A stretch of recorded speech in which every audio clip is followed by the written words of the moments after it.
awareness is more important than competition itself. Most of the people, even the parents, have a wrong understanding about the competition. They push themselves and even their children into this, and we have seen the disastrous results. Competition कभी भी किसी का किसी दूसरे के साथ नहीं होता. अगर किसी का कंपटीशन है तो उसका खुद के साथ है, अपनी खुद की पिछली परफॉर्मेंस के साथ है. किसी दूसरे के साथ तो कभी हो ही नहीं सकता. हर इंसान अलग है. अगर वो अलग है तो आप किस तरह उसके साथ कॉम्पीट कर सकते हो. पहले इसकी समझ खुद पे लाना होगा, उसके बाद ये समझ दूसरों को देना होगा और अपने बच्चों में देना होगा, अपने परिवार में देना होगा. अगर आपने अपना कंपटीशन किसी दूसरे के साथ किया तो हो सकता है आपको अपना परफॉर्मेंस ही कम करना पड़ जाए. वो कैसे?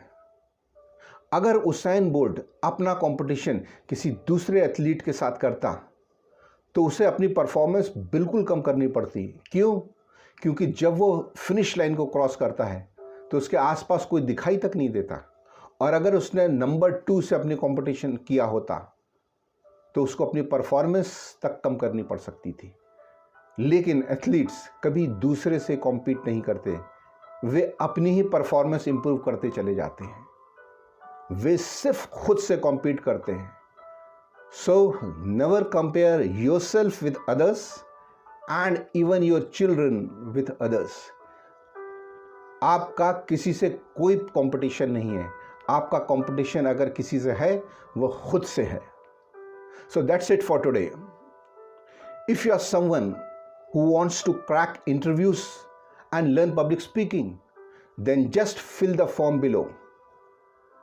Do like, share and subscribe, and don't forget to hit that bell icon.